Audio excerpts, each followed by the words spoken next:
The new maps were just released by the state of New York, and the new congressional districts are drawn up such that Sean Patrick Maloney now lives in what is considered the 17th congressional district, even though he currently serves in the 18th congressional district. And so what he is deciding to do is seek re-election not in the 18th district, but in the 17th district, which is currently represented by Progressive Democrat Mondaire Jones. Sean Patrick Maloney is chair of the DCCC, which means he is tasked with maintaining the Democratic majority, which is a thankless and frankly impossible task right now. But nonetheless, it is his job to maximize Democratic victories, or a more apt way of saying that right now would be to minimize Democratic losses, right? His goal is to minimize damage right now. And he sits as an incumbent in the 18th. Mondaire Jones sits as an incumbent in the 17th. Maloney said in response to these maps coming out that he is going to abandon the 18th district and run in the 17th district in a potential primary challenge to Mondaire Jones. Now, it is not a law in New York that you must live in the congressional district that you represent. You have to live in New York State, but you don't have to live in the same district. So he could stay where he is and still run in the 18th district. And, you know, certain people think it looks bad if you don't live in the district that you rep, but obviously these are extenuating circumstances. There was a redistricting. The map just came out, weeks before the primary. The Democrats actually had to push the primaries back to August, rescheduled from June, because of this last-minute sort of reshuffling. So anyway, what Maloney is now doing is he's forcing Mondaire Jones out of the 17th district, because Mondaire Jones doesn't want to run in his own district in a primary against the DCCC chair. So Mondaire Jones is now running in the newly formed 10th district of New York, which is Brooklyn and Lower Manhattan. He is running against former New York Mayor Bill de Blasio, who is running for Congress. So that's going to be a primary contest. I didn't even hear about until this came up. Exactly. Yeah. Who knew he was running? Yeah. I didn't even know about that. I had no idea. But anyway, so he's now running down in the 10th district. Now you have Maloney running in the 17th district. And here's the part of this story that's so outrageous that I think has just been completely lost on everybody. And part of the reason I think it's been lost on everybody how outrageous this is because a lot of people take for granted that because New York's 18th district has been in Democratic hands for so long, they just kind of take for granted that this is a safe blue district. But Richie, as you certainly know, as an on-the-ground activist, of someone who spends a lot of time in the streets here in Newburgh and throughout the Hudson Valley, this is nowhere near a safe Democrat district. It really is not. It really is quite a purple district. It's gotten a little bluer in the past couple of years, especially since all of the COVID transplants left the city for this area. But if you look at the numbers of this district, it's actually not as safe a blue district as you would think, which means Sean Patrick Maloney, head of the DCCC, whose job it is to minimize damage and maximize Democratic wins, is deliberately endangering his own district by vacating it, making this an open race, which makes it, of course, much more vulnerable to a Republican flip. Much more vulnerable. Because as an incumbent, it's a lot harder to beat you than it is to win in a straight race between two people who most of the people in your district have never heard of. This is a district that was sort of carved out after the 2010 census. Okay? And so here is the history of the 18th district. Maloney won this in 2012. That's the top number there. 2012, he beat incumbent Nan Hayworth. Notice this area wasn't called the 18th district before 2010, but she won it in 2010. She beat a Democrat named John Hall, who represented, I think the numbers were different. I think it may have been the 12th or something at the time. But anyway, he wins in 2012 which was a Democrat wave year. That was Obama, term 2, reelected by a landslide against Romney. He wins it by 3 points here, 51-48 in 2012. In 2014, a Republican wave year, Hayworth runs again. He beats her by 1.5 points, 1.5 points in 2014. 2016, because it's his third term, he's got some name ID built up. He has a rapport with the people here. He wins by 10.5 points. Comfortable, but not an overwhelming landslide. And then in 2018, a blue wave year, he wins by 10 points. And then in 2020, he won by about 15. So yes, he has built a following here. To his credit, he is he's a pretty hands-on representative. He shows up at all the parades and all the functions and, shakes hands with all the right people because he has to. He has to because this is not a deep blue district. And now what he's doing is he's jumping ship to what is supposedly a safer Democrat district and leaving his home district vulnerable to a Republican takeover in what is certain to be a red wave year. This is the head of the DCCC doing this. It's absolutely insane. Well, and also, look, even setting aside how disgustingly craven his behavior is, to the point, mark my words, I am donating money to whoever his Republican challenger is. And I have never donated money to a Republican in my life. I'm donating to his Republican opponent on general fucking principles. But that aside, I don't New York 17. Yeah. Oh, yeah. Whoever emerges as his Republican opponent is getting a donation from me. But that aside, I don't understand his political calculus because, as you say, he's been doing the work on the ground there for 10 years. So even if the other district theoretically has a +2 Democrat advantage, not for you. Right. It doesn't Your even make sense advantage from is that in the perspective. district you're in. Right.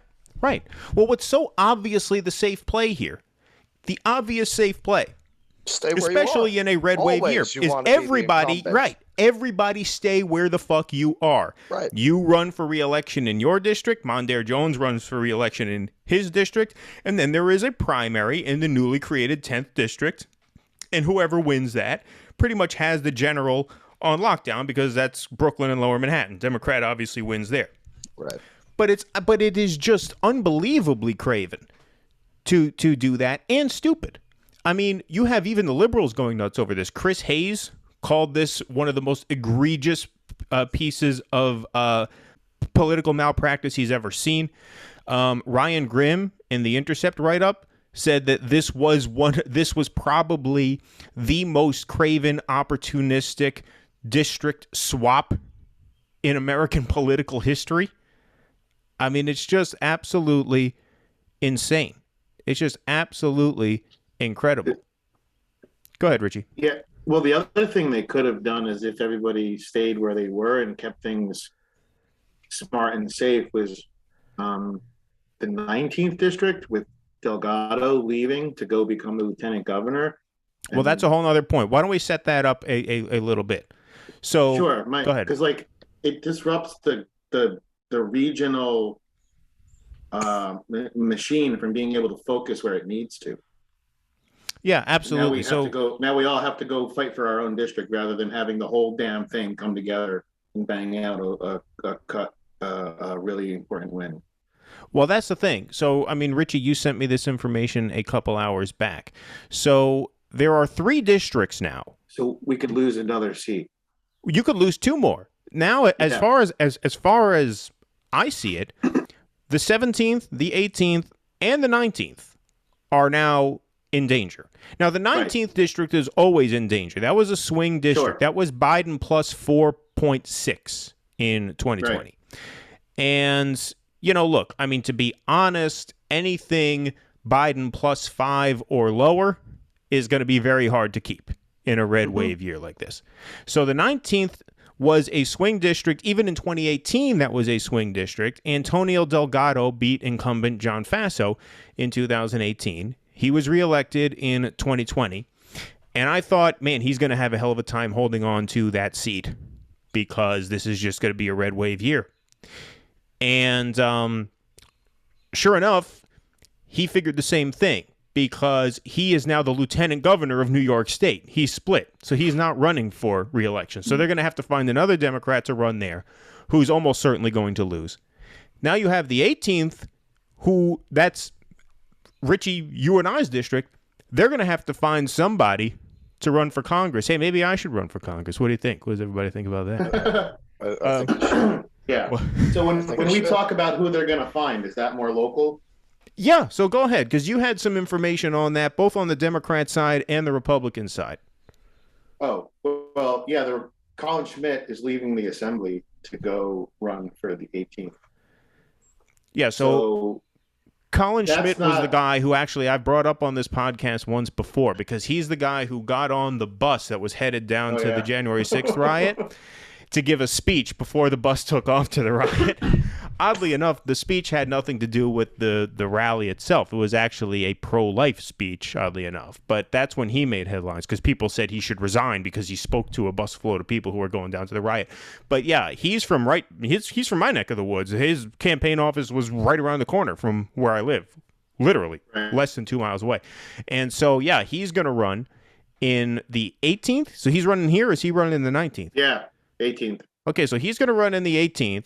He's running because Maloney's not. If Maloney was going to run for re-election here or whatever, or stay here, well, that's the other thing that makes this such a selfish move, is it affects all kinds of things that you wouldn't necessarily see. Not only does it endanger the 18th district and the 17th district, but now it disrupts all kinds of local politics, because now all of a sudden people see an opening. Now this is a winnable race. So like Republican politicians say, hey, maybe I'll give it a shot. Democrats, somebody's going to have to step up and give this a shot. So it just creates all of this chaos, all of this chaos for nothing, for a guy who is doing this, who is consciously and deliberately sabotaging his own party, consciously undermining his own party when with no real political logic. Right, exactly. Like it's not even like you could say he represents a red district that he happened to win. He's not Doug Jones, and he's moving over into AOC's district. Right. I mean, it would be scummy, but it would make some kind of fucking sense. Right, just like from a Machiavellian perspective. If you're talking about a 2-point difference, that does not overcome your incumbent's what does it tell you it is in your own district. Right, exactly. So what does it tell you that it is? It tells me that it's entitlement and laziness. He doesn't want to, he doesn't even have to move, which is what you said. But it's like, I'm the king in the castle, everybody else has to move. Well, he probably feels empowered to do this because he is head of the DCCC. He probably figures no one wants to get on his bad side because he holds all the money. When you are head of the DCCC, you control where all this fundraising goes. I mean, I would have expected Mondaire Jones to just stand his ground, say, "Fuck you! I'm not running anywhere else. I'm the incumbent here. I won here. I'm popular here. You want to come at me, bitch? Come at me. I'm not going anywhere. Let's run. Let's have a primary. I'll beat you." It would have been awesome if he really leaned into the identity politics of it too. Well, they're both gay. Sean Patrick Maloney is gay, and Mondaire Jones is gay. John Patrick Maloney was dropping kind of racial overtone. Well, he'd probably represent that district better. You mean the South New York, the New York City district? Yeah. So he's dropping a little bit of that kind of thing. Yeah, and Mondaire, that's what Dave Chappelle was saying that they fucking wanted to crucify him for. That, hey, if you're gay and white, you can very easily lean into the white part when you want to. Right, exactly. Right. Oh yeah. That out. Right. That's a very good example of that.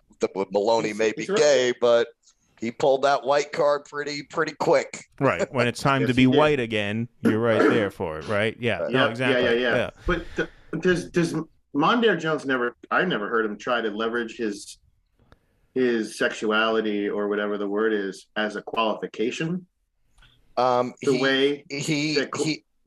Like Maloney tries to do that in a way that all my gay friends are like, that's gross. Well, especially since he's one of the most right-wing Democrats in the caucus. He caucuses with the Third Way New Democrats. I mean, he's a Clinton machine conservative Democrat, which, by the way, is part of the reason he's been able to build up the margins that he needs to win over and over again up here. Because like I said, I just showed you guys the numbers a few minutes ago. He won in 2012 by 3 points. He got reelected in 2014 by 1.5 points. But because he's built a rapport here, now he wins fairly comfortably. But you notice, not crazy comfortably. Like, not 20 points, not 25 points. You know what I mean? His opponents, that's the other thing. His opponents in those races where he won by a higher margin, they weren't all that great. So if the Republicans actually, in my view, they weren't all that great. If the Republicans actually put up a star, well, that's the other thing. He might have got beat. But that's one more good point. Like, when you are an incumbent who is seen as very strong, the other side doesn't throw their best guy at you. They're going to throw their best guy in the 19th district, which is a winnable district. Now you throw this whole thing into chaos. This whole thing. That's why you have even, I mean, like, you know, this hit particularly hard with me because this is my district, and I know this district, and I know how unsafe a district this is for a first-term Democrat to run in and try to win, especially in this kind of year, which is going to be a massive red wave year. That's the other part of the story we haven't quite gotten to yet. Mondaire Jones had internal polling showing that he was actually trailing in the 17th district against a generic Republican candidate. Now, first of all, if you're losing Westchester County, oh man, I mean, this could be an even bigger red wave than 2010. I mean, you're talking about an absolute bloodbath if guys like Jones are going to lose. But if guys like Jones were looking like they were going to have a tough time being reelected, what that says to me is that Maloney was probably afraid to run for reelection in his home district. And that may be why he did this. He may have thought he would lose. And how embarrassing would that be for the head of the DCCC to lose his home district? I always thought he was a weird choice for that job, specifically because this district is not like a safe blue district. You would think you would pick somebody from, you know, L.A. or Brooklyn or somebody to head that. Somebody who doesn't have to worry about their own reelection. It's in the bag. They're untouchable. This way they could focus on their duties. He always seemed like a weird pick for that reason because he's not that guy. He's a guy who's going to have to campaign. And he may have seen the road in front of him and thought, wow, I don't like what I'm seeing here. If I have an out, which is, oh, look, the districts are redrawn, and now I live just south of the 18th district line. By the way, 70% of what is the 18th district now will remain the 18th going into November. Right. So it's almost the same. Well, look, there are a lot of reasons that Republicans are about to take over the country, and there are a lot of reasons that Democrats, with a few blips along the way, have been losing ground for 15 years. Yeah. But point. This is really a case study because the Republicans, this is not their flavor of stupid and crazy. They do not do this. They don't do shit that's going to jeopardize their position. Yeah, man, once in a while, one of them says the soft part out loud and talks about legitimate rape and shit, and what are you going to do? But as an organization, they don't do things like this. They prioritize the goal, winning. Right. Winning. Yep. And before a guy like Maloney would step out and say something like this, he would need to get approval. And if he said he was going to do something like this and they didn't approve, they'd have a sit down and he'd change his mind. The Republicans would not fuck up like this because you can see what a clusterfuck this is going to be. Like the Democrats are going to lose the House anyway, but this is just going to add to their losses. Right, because now you're just, for no reason whatsoever, no reason whatsoever, they have now endangered two fairly safe Democrat holds, the 17th and the 18th of New York. Were they guaranteed Democrat holds? No, but you had strong incumbents in each of those districts. And obviously the best play is to stay where you are and hold the line and hold your district. That's always the best play. The incumbent always has the advantage. Right now, yeah, sure. Yeah. Because you gotta get through the next election cycle before you start getting in. Yeah, right. So, Richie, on the Democrat side in the 19th, well, on the Republican side in the 19th, Molinaro, who was a Dutchess County executive and gubernatorial candidate, he's running, right? Yeah, and I think he's going to be hard to beat, to be honest with you. He is. He is going to be hard to beat. He's very popular around here. When I lived in Beacon and Molinaro was running for governor in 2018 against Andrew Cuomo, he got blown out statewide, but he was very popular around here. This whole neck of the woods was plastered with Molinaro signs. Molinaro shot too high or too far too soon. Yeah. And he learned his lesson. Yeah, but he is popular. He is a big name around here. And so I think you're right. I think he will be difficult to beat, especially since the Democrats are going to nominate someone who I never heard of until you texted me her name. What is it? Cheney? Yeah, Jamie Chaney. Jamie Chaney. Sounds like a loser to me. So that's going to be the 19th matchup because she has Hochul's blessing, right? Yeah. Yeah, she'll get over the name recognition, I guess, but... And then they're going to run this... weird. What's her name? Patty Ryan? Is that who's going to run in the 18th? That's looking like for the Democrats? Oh, Pat Ryan. Yeah, Pat Ryan. It's probably the case. Pat Ryan is the gentleman who is now the Ulster County executive. He had run, I think he was one of the people that ran when a whole bunch of people ran for something else around here, maybe the 19th, and then Delgado emerged as the victor in that person, victorious person in that race, whatever it was. But Pat Ryan, I think, got a consolation prize of like, well, we can stick you in the Ulster County executive slot because we like you and we just don't think you're right for whatever that was. It might have been that congressional seat, so they put him in Ulster County. I'm like, just hang on, you'll get your shot soon enough. And now I guess that's his shot. The nuttiest thing is they're considering having him run in the 19th, from what I hear, to finish out Delgado's term. Oh, right. So he'll technically, if that all goes, to him, he'll run against Molinaro to finish out Delgado's term in the old 19th. And he'll basically do that from August until November. But that whole time, he'll have to be prepping the campaign for the new 19th if he decides to run against Molinaro. But he could switch and go from like temporary 19th guy to running. Well, he would be an incumbent in the 19th. I think what you mean, if I'm not mistaken, is he would be technically an incumbent in the 19th because he's got to fill Delgado's spot now. But then he'd be running for re-election in the 18th. Yeah, he would. Yeah, exactly. He would leave the old 19th and go for the new 19th. And so Cheney would be running in the new 19th. Yeah. Yeah. See how unbelievably complicated. See, like this is all because this fucking. He's going to be a placeholder in the 19th for a couple of months, and then he'll go into the 18th, and that gal will go into the 19th. It's just incredible. See how all of this because this fucking guy decided that he was going to box out Mondaire Jones. And by the way, the other part of this that we haven't even talked about, because this is the part that was getting all the headlines at first, and I never bought this as even a remote possibility, but they were talking about Mondaire Jones potentially primarying Jamal Bowman in his district. And I never 16th? Believed, I think that's the 16th, yeah. And I never believed that was going to happen because Bowman is too popular. Jones would not win that race. Bowman is too popular. And I don't think Jones would want to primary Bowman. Like, I didn't see any upside in that for Jones. And so I knew that wasn't going to happen. But that was the big story. But now you're going to have basically what Maloney did was he created this game of musical chairs where now, instead of de Blasio getting a seat, Jones keeping his seat, Bowman keeping his seat, and Maloney keeping his seat, now one of those four guys is going to lose a job. And that did not have to happen.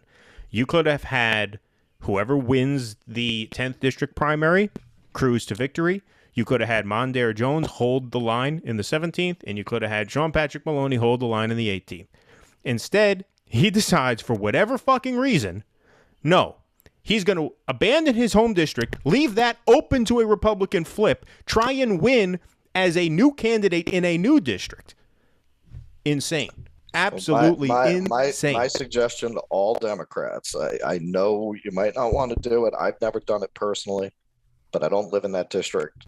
Vote for whatever Republican is running against him on general principles. Any Republican. I don't care if they fucking dig up a werewolf. You vote for that Republican. I couldn't go as far as to say that, but I would say it would be very sweet poetic justice if the DCCC chair loses his seat after all this. I think you got to send a message here. I think you got to look at the big picture. Hey, look, I will just say I'm almost ready. Look, if Mondaire Jones was trailing in the internal polling that he took, I think it's very possible that he will lose that district anyway.